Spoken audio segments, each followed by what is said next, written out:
Amis de la poésie, bonsoir. Nous arrivons à la conclusion de cette suite de vidéos sur le sens de l'art. Il est temps pour moi d'être honnête avec vous et de vous parler du déclencheur de cette réflexion. Je suis né à Saint-Étienne, ville qui avait des mines de charbon, mais n'en a plus. Ville qui avait une manufacture d'armes, mais qui n'en a plus. Ville qui avait une grande équipe de football, mais qui n'en a plus vraiment. Que lui reste-t-il alors à cette pauvre ville? Une architecture? Une histoire? Même pas. C'est une ville très récente, née avec l'industrie minière. Elle possède cependant un musée d'art moderne et d'art contemporain. Dit comme ça, il a l'air un peu insignifiant, mais il possède en réalité, en France, l'une des plus grandes collections d'œuvres artistiques contemporaines. Ce musée a été ouvert en 1987, et j'ai donc pu le visiter alors que j'étais âgé de 7 ou 8 ans. Je me souviens très bien d'une grosse ampoule en papier mâché et de carcasses de voitures compactées, mais dont je ne retrouve aujourd'hui trace dans les collections du musée.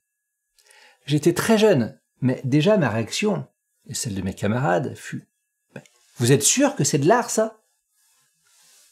On nous a aussi montré des tableaux qui n'étaient que des aplats de couleurs en bande. Et là, ce n'était même plus une question. Nous, jeunes enfants, on était tous d'accord. Arrêtez de nous prendre pour des idiots. Ça, ce n'est pas de l'art. Notre instituteur nous expliqua que si, mais qu'il fallait comprendre la démarche derrière. Je vous dirais bien que c'est à ce moment-là que j'ai perdu ma confiance envers le corps enseignant, mais en réalité, ça remontait un peu plus tôt. Mais je ne suis pas là pour exprimer ma haine parfois un peu trop gratuite de l'éducation nationale. J'avais 7 ou 8 ans. On ne peut pas dire que mon opinion valait grand-chose. À l'adolescence, ma pensée se précisa. Ce n'était pas de l'art, c'était de la merde. On pardonnera mon argumentation un peu plate, j'étais encore jeune et en pleine crise d'adolescence.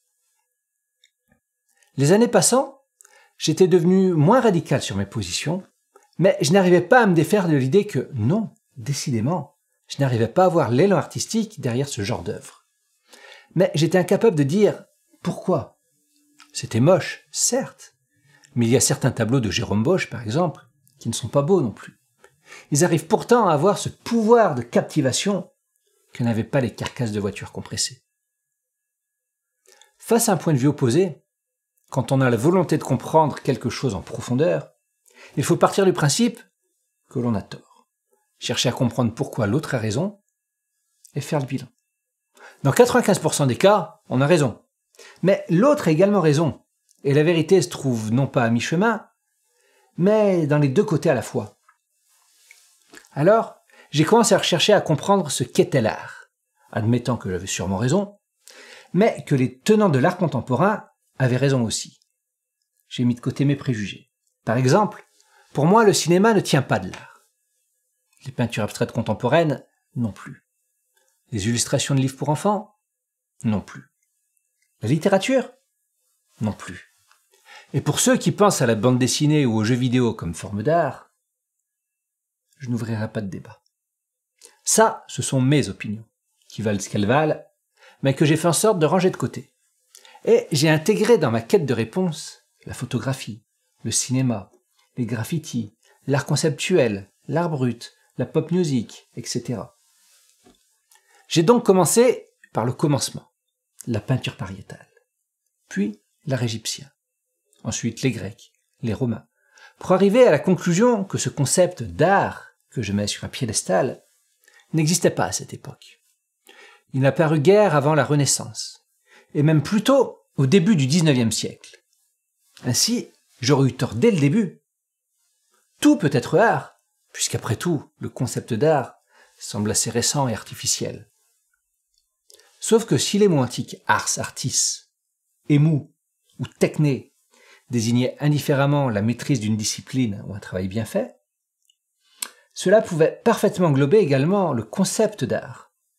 On aime sa mère, on aime son épouse, on aime le vin. De ce même mot aimer émanent des concepts bien différents. Alors, je me suis tourné vers Kant, vers Hegel, vers Alain, vers Bergson. Mais c'est au final Baudelaire qui m'a le plus aidé à affiner ma pensée. Baudelaire et Théophile Gautier. L'art pour l'art. L'art est une fin en soi, pas un moyen. Ainsi, quand au siècle suivant, Breton arrive et nous dit qu'il veut détruire l'art, en faire un moyen et non une fin, tout s'éclaire. Les surréalistes redéfinissent la notion d'art pour la rendre caduque. Si chier dans un bol ou exposer un urinoir, c'est de l'art, eh bien tout est de l'art. Et si tout est art, plus rien n'est art. L'artiste essaye de se libérer de ses chaînes depuis des siècles. C'est la bataille des anciens et des modernes. C'est la bataille d'Hernani. Il est amusant de noter qu'on parle de bataille. L'artiste se bat pour sa liberté. Puis arrive l'idéologie de la tabula rasa. Faisons fi du passé, embrassons l'avenir. Dubuffet est le promoteur de l'art brut. L'art brut, c'est l'art réalisé par des gens qui n'en ont aucune culture ni formation artistique. On laisse s'exprimer leur moi profond sans le pervertir par la culture. L'idée est plaisante, mais chacun se fera son opinion. Moi, je n'ai vu pratiquement aucune œuvre d'art brut qui soit vraiment digne d'intérêt. J'ai pu voir des choses pas déplaisantes, mais rien qui s'approche, même de loin, du génie d'un Chateaubriand ou d'un Delacroix. On arrache ses chaînes, on oublie le passé, mais sans racines, un arbre ne peut fleurir. Cette constatation m'a inspiré un poème que je me permets de vous présenter et qui s'appelle « L'ange enchaîné ». Sur le tronc d'un arbre de vie, aux branches lourdes de splendeur, vêtu d'un pagne de pudeur, était un ange en agonie.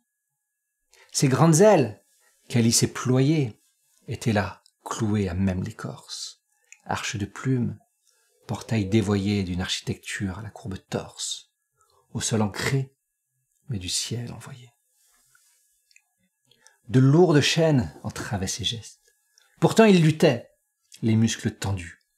Sculpture de chair aux élans célestes, on aurait juré ses espoirs perdus. Rage et affliction étaient manifestes. Là, c'est dénudé, son corps baissant était un tableau fait de meurtrissures et tracé avec pour encre du sang. Cette toile était faite de blessures qui pleuraient vermeil. Pauvre ange impuissant. Ses chaînes tintaient l'une contre l'autre, et ses murmures, râles de douleur, avaient des allures de pathénôtre. Chante, symphonie, ô bel ange aux pleurs, on sait ta souffrance, écho de la nôtre. Cette litanie, adressée aux cieux, mêlant désespoir, affliction et rage, sortant de sa gorge au timbre gracieux, c'était pour lui comme emplir une page, une harangue de vers audacieux. Du tronc de cet arbre de vie, aux chaînes lourdes de malheur, abandonnant là sa splendeur, s'échappait l'ange en agonie. De l'arbre, les racines étaient nues. Les branches désormais mortes jonchaient un parterre sanglant. Des ailes, il ne restait que lambeaux et plumes virevoltantes. Des clous trônèrent l'écorce. De l'ange, le sang perlait à longs flots. Ses chairs étaient écorchées, ses yeux pas même séchés. Extrait de ses entraves, libéré de ses liens, l'ange battit des ailes. Il voulait s'envoler. Comme enfin il goûtait à cette liberté, ses ailes lacérées et son corps se gangrénèrent. Sa chair se putréfia et ses entrailles se vidèrent. Les flots vermillons, jadis torrentiels, se tarirent et séchèrent. Son chant, autrefois mélodieux, n'était plus qu'éraillement, éraillement pathétique, éraillement désharmonieux. Et même ses larmes en oublièrent leur poésie. Enfin libre, il tomba à genoux et mourut en silence. La première strophe pose le décor. L'arbre de vie, le passé historique et culturel auquel est enchaîné l'ange, est allégorie de la création artistique, qui forcément veut se libérer de ses chaînes. Chacune des strophes suivantes évoque l'un des 5 arts tel exposé par Hegel. Ses grandes ailes sont les portes de quelque œuvre architecturale. Ses muscles se dessinent telle une sculpture. Son corps n'est qu'une peinture de sang. Les chaînes qui tintent accompagnent la musique de ses cris. Et ses lamentations ne sont jamais que poésie. Vient ensuite un écho de la première strophe qui redéfinit le décor. L'ange se libère de ses chaînes. Le rythme change, devient moins classique. Libéré des contraintes du passé, l'ange peut s'envoler. Mais plus il goûte à sa liberté, plus on avance dans le poème, et plus la forme utilisée devient libre. Les rimes disparaissent, les nombres de pieds sont irréguliers, pour finir sur ce qui serait presque des vers libres, dont même la ponctuation a disparu. Des vers trop libres, sans racines, sans contrainte. L'ange n'a plus qu'à mourir. En se libérant, il a tué l'art. Ça reste une vision bien sûr très personnelle et pleine de contre-exemples. J'ai d'ailleurs, durant cette série de vidéos, fait l'effort de prendre pour illustrer mes propos, autant que possible, des artistes contemporains. Il aurait en effet été trop facile et de mauvaise foi de prendre les plus grands maîtres de la période classique et de les comparer aux plus médiocres des artistes actuels. Au cours de cette suite de vidéos, nous avons vu se dessiner une très nette différence entre l'art comme héritage des siècles et l'art contemporain. Une différence si nette qu'on en viendrait presque à parler de deux choses totalement différentes. Là où le premier tente à sublimer l'œuvre, la pousser au paroxysme de l'excellence, la seconde cherche à faire ressortir le moi profond de l'artiste. Là où la première cherche à faire vibrer l'âme du public, la seconde cherche à pousser la réflexion du public. Là où la première fait de l'art, la seconde fait du social et du politique. Et en disant cela, j'ai tout dit. La première fait de l'art, la seconde propose une autre forme d'art, différente tant dans sa façon d'être conçue que dans sa façon d'être reçue. Y en a-t-il une meilleure que l'autre? Est-ce seulement pertinent de chercher à savoir s'il y en a une meilleure que l'autre? Pour moi, l'art, c'est la transcendance de l'âme. Les tripes qui se retournent, le cœur qui s'enflamme, le cerveau qui explose, et les couilles, non, pas celles du spectateur, dont on se fiche un peu, mais celles de l'artiste. Qu'une œuvre nous prenne aux tripes, nous retourne l'estomac, fasse surgir notre animalité profonde, c'est ce qu'on attend d'elle. Qu'une œuvre fasse fondre notre cœur, fasse vibrer notre âme, fasse surgir des émotions enfouies ou refoulées, c'est ce qu'on attend d'elle. Qu'une œuvre fasse bouillonner notre crâne, qu'elle retourne notre cerveau, pousse notre réflexion, change notre vie, transforme notre monde intérieur, c'est ce qu'on attend d'elle. Et qu'un artiste pose ses couilles sur la table, fasse preuve de courage, de créativité, d'audace, c'est ce qu'on attend de lui. Quand Gustave Courbet passe à Naissance du monde, où Édouard Manès ont déjeuné sur l'herbe, quand Olympe de Gouges ou George Sand se battent pour un idéal féministe, quand Baudelaire écrit les litanies de Satan, ou Céline le voyage au bout de la nuit, quand Dante abandonne le latin, quand Godard parle de contraception dans Masculin-Féminin, à chaque fois, ce sont des artistes qui osent, agissent, créent, défiant les conventions et arrachant leurs chaînes. Des artistes agissant en artistes. Quand Yves Klein jette quelques bonnes femmes recouvertes de bleu sur une toile blanche, quand Jackson Pollock s'imagine révolutionner le monde en faisant des taches sur un tableau, quand Virginie Despentes écrit des livres sur la prostitution, la drogue, le féminisme ou la sexualité, quand Jeff Koons vend en quantité industrielle des sculptures de chiens d'une laideur sans nom, tous ces artistes-là se donnent des images de rebelles, de transgresseurs, mais sont en réalité d'une démagogie sans fond. Quelque part, on peut s'en réjouir. L'art a enfin réussi à se débarrasser du formalisme, de l'académisme, du malthusianisme, ai-je envie de dire, qui l'a si longtemps enfermé dans des carcans que certains trouvent délétères.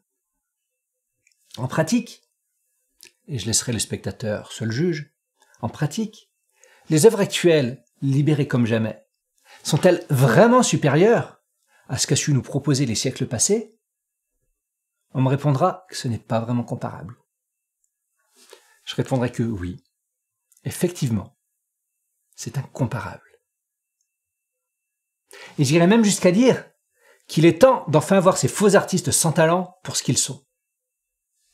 Des imposteurs. Et il serait temps de cesser d'aduler, de subventionner ou de donner de la visibilité à ces zélateurs de la médiocrité pour enfin laisser place aux vrais artistes qui vivent encore trop souvent dans l'ombre des médiocres. Un peu plus tôt, j'ai parlé du film Masculin-Féminin de Jean-Luc Godard. La nouvelle vague étant par ailleurs le dernier courant artistique né en France, laissant désormais l'avant-garde aux États-Unis, ne faisant de notre avant-garde que des suiveurs. De ce film, je retiendrai un carton qui clôturera cette série de vidéos. Et tout en travaillant, en faisant des mouvements, ton esprit fonctionne et tu vois déjà ce qui va se passer après. Et tu as déjà prévu tous tes outils et toutes les phases qui vont se succéder. C'est ce que l'on appelle une révolution.